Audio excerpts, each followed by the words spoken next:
Hello everyone, my name is Steve Dale and we are about to talk on Facebook Live. This is exciting about the dog flu, which isn't so exciting. You know, I just wrote a blog piece. I said the flu is very much predictable in a lot of ways, very much unpredictable in other ways, and we'll find out about exactly what I mean.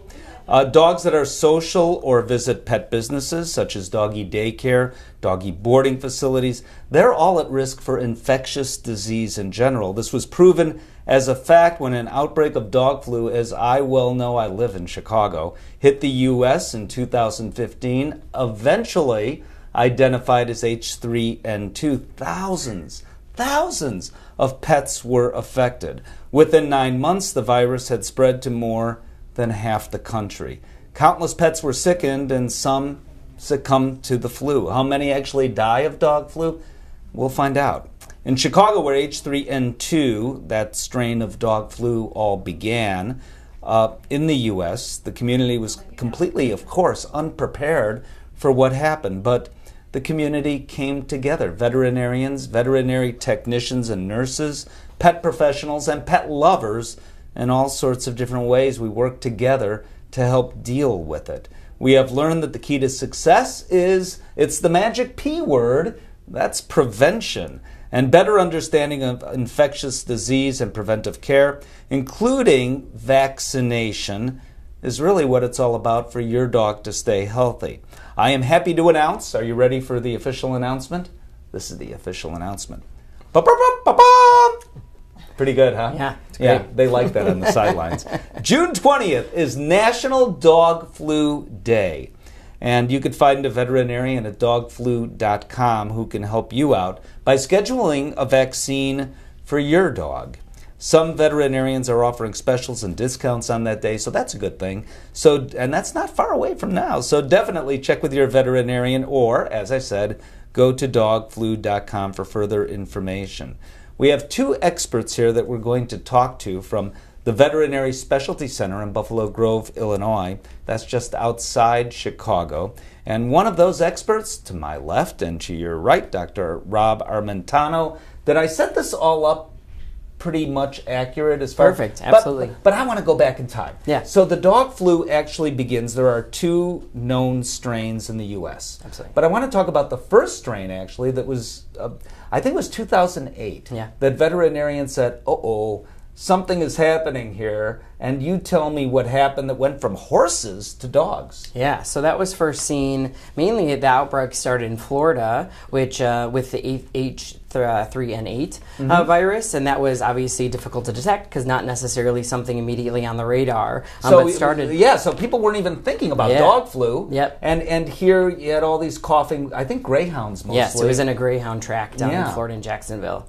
And so that was, of course, a big concern. We have this kind of respiratory virus syndrome that we see, including the bacterial infections and then some of the virus ones like parainfluenza. And so it's always on the radar when we see those classic clinical signs, but obviously took some investigation to find exactly what was going on. And you're an internal medicine specialist. Correct. And I think you're the coolest guy in the world, or the virologist, because really, veterinary medicine figured it out, I would argue, faster than human medicine in lots of places along the way in this story that we're telling. And that's one of those places, figured out, okay, what was going on here? Yeah, absolutely. So it took a lot both down there to get it figured out, a lot of the university help, et cetera, to really get, because otherwise you're kind of in the dark. We're treating symptomatically and hoping they're getting better, and we do our best to try to keep them healthy through the virus load.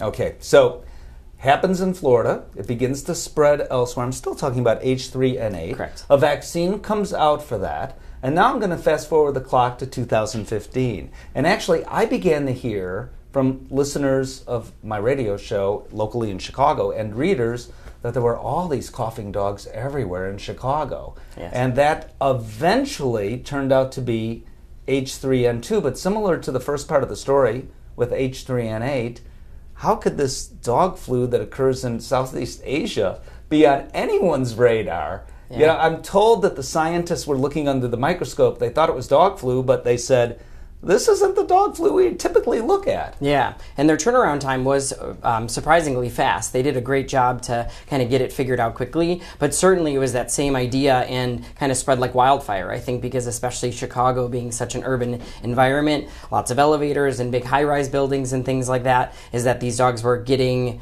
clinical signs and having their shedding period and spreading it quite quickly. Okay, so let's kind of break that down a little bit. By shedding period, what do you mean? And what are some of the symptoms or clinical signs? Yeah, so there's a shedding period, kind of a period just before, and you can get some subclinical carriers. So there's dogs that are getting exposed to the flu virus, but aren't necessarily showing those clinical signs, but can still spread the virus along. The most common, though, that we're seeing is the dogs that are getting ill. And the other thing that was the misleading part is that their shedding period, meaning once they're clinically better but still shedding the virus, is for up to like 21 days after they're getting better. And so that's the more misleading part, is they're going back into their home environments and then still spreading it to all of their little doggy friends down the halls. And at first, veterinarians had no way to know absolutely what was going on here and that this could even happen. And eventually, dogs were lined up outside clinics around the Chicago area like people wanted, I don't know, Christina, I'm trying to think of a name of a performer that would be like Paul McCartney tickets or something, right? I mean, they were lining up outside and hundreds of coughing dogs. And eventually veterinarians said, we have to even change our protocol a bit and not have these dogs come in clinic. And before you talk about that, what I did not do as a proper host of a Facebook Live, I want to invite you to ask questions as well. So just type in your questions if you have any about dog flu. Some of you have sent me questions in advance. I appreciate that. I've already snuck some of those questions in. I'm sneaky. And I will ask more along the way. So veterinarians, once they figured out, okay, how infectious this really is, how virulent this is, said, okay, we've got to make some changes to what we're doing. Sure. And so a lot of these dogs, especially because we see that kennel cough type syndrome, is a lot of vets, I feel like, did a great job with that initial of, we know the coughing dog, especially young and maybe not vaccinated for some of these other things, is we try to keep them out of the door for the initial. And so this is where our education to both the owners and our receptionists and things like that was really important, because we know that a lot of the other syndromes, a part of it, Bordetella, parainfluenza, can be really infectious. And so trying to treat the dogs the best we can without exposing the healthy ones was a big key. Yeah, so H3N2, it turns out, was identified. Does anyone have any idea where that dog flu came from? It came from Southeast Asia, that we know, but who's responsible for bringing it here? No, have you identified that individual dog? I don't think so. I don't think so either. But it did get here, right? It did get here, yeah. So, and then you've got all these dogs with H3N2. There's a vaccine available for H3N8. Correct. People like me were saying it's worth the risk, that it might be somewhat cross-protective. Sure. So get the vaccine, but nobody knew, for sure. And then a vaccine comes out in like amazing record time. Yes, an amazing record time, and it works. And so the biggest key, of course, it needs to get boosted in order for it to be effective, but it really helped bring down this epidemic that we were seeing in Chicago, because a lot of the dogs then getting vaccinated, and especially the healthy ones that we can kind of get in ahead of time, really helped to decrease the disease. So you said get boosted, and I don't want to slide right past that. That would be bad. So what does get boosted mean? And I think that's important as people make travel plans, for example, for the summer? Sure. So that's always important. A lot of people think, we'll get our vaccine the 2 days before they go to the boarding kennel. Yes. You need to get your vaccine and then get boosted 3 weeks later. For 3 weeks? 3 weeks later? Yeah. So the 2 days isn't going to cut it? Isn't going to cut it. And the one initial injection isn't all that protective, is it? No. So at least from the... Somewhat. Yeah, somewhat. Yeah. It'll do something, but obviously in order for the facilities to abide by proper protocol and to make sure that we aren't having cases sneak through the cracks, we certainly want to do that booster, which is 3 weeks later, and then annual after that. That's another point that's important. So I believe that some wonderful dog owners just have forgotten, or maybe never knew, that this is an annual vaccine. For sure. So it's just like the flu vaccine we may get. Mm-hmm. You have to do it every year. Yep, every year. And that's because of the way the vaccine is? Yep. Most of our vaccines kind of work that way, is that their immunity will wane off, and so we want to keep them boosted so they have appropriate immunity. Mm-hmm. So the vaccine comes out. People in Chicago begin to vaccinate. People all over the country begin the vaccination. But by now, dogs have traveled all over the country as I tell this story.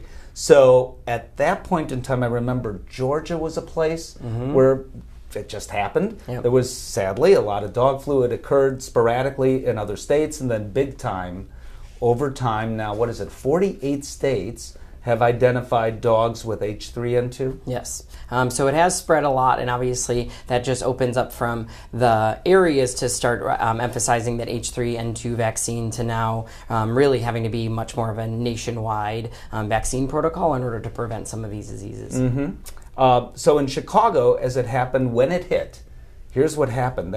I don't know how it happened, maybe you do, but that dog that brought it over from Southeast Asia, and if you're that guilty dog, I want to hear from you. So that dog from Southeast Asia apparently lands in the central part of Chicago because it was there. So if, I would argue, you tell me what you think, that if it were like rural America, that dog landed, you get some dog flu, but you have dogs that are mostly not socializing with one another, right? Sure.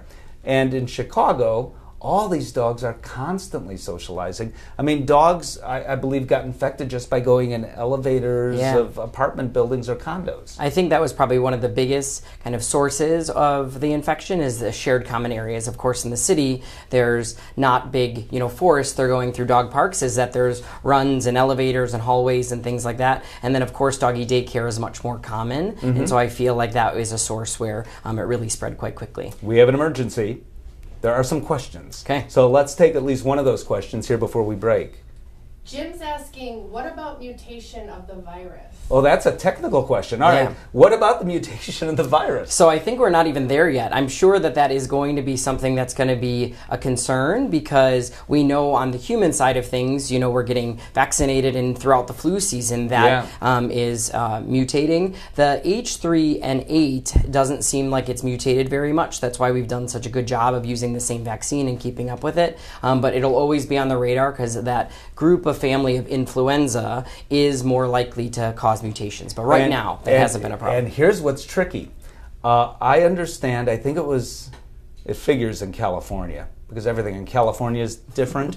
Now I'm going to get the emails. But the version of flu that arrived in California, H3N2, that we're talking about, is a little different, I understand, than the H3N2 that we've seen in Chicago. And how about this? The H3N2 in Chicago has changed a little bit since it's been here. Yeah. So I don't know that you can elaborate on that because I don't know how much anybody knows. Yeah, I don't think we know the answer to that. At least we do think that the vaccine that's out right now is still protective, which is probably absolutely. most important. Yeah.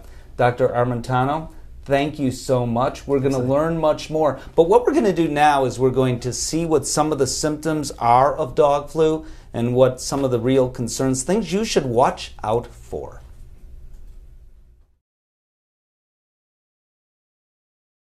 Some symptoms that your dog might have the flu include coughing, sneezing, feeling just yucky like people might with the flu, a clear nasal discharge, difficulty breathing, and loss of appetite. A coughing dog you might think has kennel cough or Bordetella or the canine para-influenza virus. Certainly these things do happen in dogs, so it's really important for your veterinarian to test to understand exactly what your dog has. Making things even more complicated, some dogs actually get this virus. The good news for those dogs, they have no symptoms whatsoever. They feel as good as they can be and they're ready to chase squirrels, but they are still contagious. In fact, as contagious as a dog with symptoms. Now, what really can happen, and happily it doesn't happen often, is that some dogs get so sick they get pneumonia. And ultimately, some of those dogs may not make it. About 3 to 5% of dogs with canine influenza virus succumb to the flu. Now, that's a low percent, but you don't want it to be your dog. It's highly contagious, especially in environments where dogs are in close proximity with one another. Everything from dog shows and dog events to doggy daycare, even grooming facilities, of course, the dog park, the dog beach, even those quick to nose greetings during walks. I don't know what that is, because I don't think people... Dr. Jennifer Herring is now to my left. you look different than the gentleman I just spoke to. Well, I hope so. Yes. You are a criticalist, as they say, at Veterinary Specialty Center in Buffalo Grove. So I want to start with this random question. What is a criticalist? I don't think people know. We do a lot of emergency medicine, but we handle the most critical of patients that arrive to our hospital. And it's actually a board-certified specialty. Correct. Just like a veterinary neurologist, veterinary cardiologist, those sorts of things, right? Correct, yes. Yeah. All right. So we have had a couple of questions apparently asking this, and that means the people watching on Facebook and all of you watching, thank you first of all for watching. And secondly, if you have questions, well, we only have about 10 minutes, 12 minutes left, so we need for you to write down those questions and then they will get back to me. But a couple of people have asked this, and it's a great question. What about New York City? So in Chicago, it hit this urban area, and as we talked about, just being an urban area, dogs are very social with one another. It's ripe for problems because of that. Correct. Transmission of the flu, if dogs aren't vaccinated. Well, there was no vaccine when it first hit Chicago. We didn't even know what it was, right? Now it hits New York. Story's a little different potentially because there is a vaccine, but still you have all these dogs that are so social, so crowded together in places, and as we talked about just briefly, and I'll talk about more, how easily contagious the flu is. So what about New York City? How bad is it? I think it is quite bad right now, and part of it is that the outbreak started here, and so people thought that maybe it would just be contained, and then it spread to multiple states.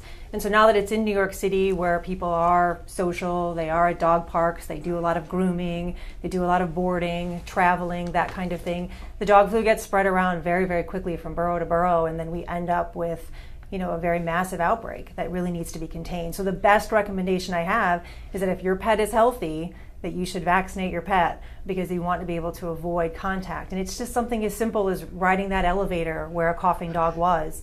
Those secretions can certainly be transmitted to your healthy dog very, very quickly. Yeah, I want to talk about that. So the fancy term, I think, is fomites. And it turns out this virus actually lives on my pant legs, in the elevator, in the furniture of the hallway of an apartment building or condominium, at the pet store. A dog comes by and licks a dog toy or something that's on sale for $4.99. It's a good price. And then the next dog comes by and sniffs it, and that dog gets sick. I mean, does this happen as easily as what I'm describing? Yeah, and that's what I think people don't understand is that it really does not have to be dog-to-dog contact. It just has to be contact with what they've coughed up or sneezed up onto the floor. So if you bring your pet to the pet store commonly, and dogs are around there and smelling in the aisles and things like that, there's a potential to pick up those diseases. So it's really important to remember that that can be the case. And we can carry it on our person as well. So if you're handling your dog has sneezed, you pet your dog, you don't know that, and then you pet another random dog that's walking by you, it can live on your hands for 12 hours. It can live in the environment up to 48 hours. So it's really important that people understand that we really need to think about vaccination early. All right, we have another question, or at least one other question. Omar is asking, what about cats? Can they get the dog flu? So can cats get the dog flu? And if they could, it would be very wrong. Cats can get the dog flu. Oh no, but it's a rare event. It's a rare event, and to be honest, there was an outbreak in a shelter in Indiana is kind of where it started with cats. And we've seen sporadic cases with cats, but it is very rare, fortunately. And it is something that fortunately no cats have died from the disease. Most cats have been treated very successfully when they do obtain it. And a question I get asked very often, can people get the dog flu? People so far have not contracted with the dog flu. Now, with any sort of influenza, we have to be very careful because cross-species transmission can sometimes happen. And so we've seen it go from horses to dogs and dogs to cats. And so, can the leap from dogs to humans actually happen? I mean, there may be some concern out there, but right now we just don't know. All right, so a dog is exposed to dog flu, and because there's no prior immunity, that dog, unless vaccinated, or unless that dog recently just had the flu, that dog's going to get sick. Am I right about that? Correct. Okay. Yeah, and there are some subclinical carriers, which means that they don't actually actually sick, but they actually have the virus, which means they can spread the virus, and they're kind of the most dangerous ones because they actually don't look clinically ill. They can then spread the virus, and in the case of H3N2, they can spread it for 3 weeks in the environment. So Dr. Herring is way ahead of me here. So that's exactly what I wanted to go for. But I wanted to talk about that in depth because I'm told, 80% of the dogs exposed, unless vaccinated or unless they were just sick with the flu, will get it. Correct. And get sick. Correct. 100% will get the virus, but 20% get the virus, but as you're talking about, they don't show any clinical signs, they seem okay. The problem with that is that they're spreading the virus, as you point out, but also that their dog owners have no clue that their dog is doing this. Correct, and that's that's a problem, especially in areas that we see like New York City, where there's a big outbreak happening. I mean, those carriers are probably out there, and they're probably spreading that virus to healthy pets, and owners don't know it. And they're traveling to New Jersey for the weekend, and they're traveling to upstate New York for the weekend, right. And that's in part how it spreads? Yes, and so I think the big take-home message from this is we really should be thinking about, since most states in the country have had exposure to flu patients or flu dogs out there, I think it's important that we think about vaccination everywhere to be able to contain this from becoming giant outbreaks like New York City. Tracy, who is monitoring the questions and looking for only the best questions, says, okay, we've got one, go ahead. Lisa's asking, what is the best way to sanitize the common areas such as condo hallways or elevators? Does bleach kill the virus? Any other cleaners? Does bleach kill the virus, and what is the best way for pet owners to sanitize? Yeah, so the best way to sanitize at home, obviously bleach will kill this particular virus, so that's a very good cleaning product. There are more pungent cleaning products out there that can also do a very similar job, but your common household bleach will certainly do that. How about household cleaning products, as far as you know? So I'm not privy to all the household cleaning products to kind of know all of the different nuances of what they actually protect against. But it's just would be a good thing to say that if you have your pet toys and pet beds and things like that, you have to make sure that you wash those things in a very, very hot temperature. So wash them on a hot cycle for at least 30 minutes and make sure that you put those things in the dryer, because heat will kill this virus too. Oh, that's interesting. Okay, so if you have a dog, because I get this and I was told to ask you this question too, I just keep my dog away from other dogs because my dog, this person's dog, is a aggressive dog, probably really fearful, but an aggressive dog, right? Does that do the trick? Well, as I said before, it really doesn't, especially because they really just don't even need to be in contact with that dog to be able to get infected. So you just have to think about, in general, if my dog is out there, if my dog is socializing, if my dog is not just a stay-at-home dog, that you really should be thinking about vaccination. Yeah, I can't think of anything else that would, vaccination, right? Vaccination. Now, I do want to, we have about 2 minutes here or so, ask you about, this is a big word, leptospirosis. So what is leptospirosis? And I'm told that there may be more of it this year because of all the rain we've had, not only in the Chicago area, but all over the country. Yeah, so leptospirosis is actually it's a pathogenic disease that actually is caused by a bacteria that is commonly in infected urine from generally wildlife or other infected animals. And when your dog gets exposed to that particular sample of urine and happens to be in contact with that, they can actually contract the disease. So if an infected animal piddles in a puddle or in a stream or a river or a lake, potentially, that animal can get infected? Correct, yes. And that's where we see it from wildlife too, in very wet, rainy areas where wildlife is eliminating out in forests or areas like parks and things like that. They can potentially infect those water beds that pets are kind of running through and licking their paws and things like that, and then getting the disease. And again, two more things. I was going to ask you about prevention, but I want to ask you this and mention it, that we can potentially get this disease. Yes, if you're usually, the most common way people get it is by being in the same areas where your infected dog will pick that up. So most people actually get it from their environment more than they get it from their dog. But they can potentially get it from their dog directly if their dog is infected with the with the bacteria. And so they need to be able to, use common hygiene techniques, wash your hands, if you're handling infected urine, wear gloves if you know your dog is infected and there is urine that you're cleaning up, that kind of thing. Right, so if a dog has an accident in the house and that dog happens to be infected, And if you didn't clean up, or a little toddler crawls along and it wasn't properly cleaned up, potentially that can happen. And I want to mention that because for people and for dogs, leptospirosis can be deadly. It can be, correct. It can cause kidney and or liver failure. So it's really important that that we think about vaccination for these pets too, especially again, vaccination, yeah, but that's right. And there's a vaccine for this as well. So it is something that is highly recommended in areas where pets are out there and they're exposed to to dogs, cats, other animals out in the wild. So okay, one more question for you. Is it true that my boss will let me have the day off on National Dog Flu Day, June 20th? I'm hoping my boss will. I hope you're listening and watching. Thank you so very much. I hope you've been half as informed as I've been. For more information, get this, The Pet Parent's Guide to Infectious Disease of Dogs. That's a book. That's a book. Yeah, isn't that exciting? I happen to write the introduction for that book. So I want you to buy that book. Here's why. It doesn't cost anything. It's free. You just simply go to dogflu.com, and again, it's called The Pet Parent's Guide to Infectious Disease of Dogs. You've heard of that book? No. Oh. Sorry. Well, that's okay. That's what my notoriety is worth.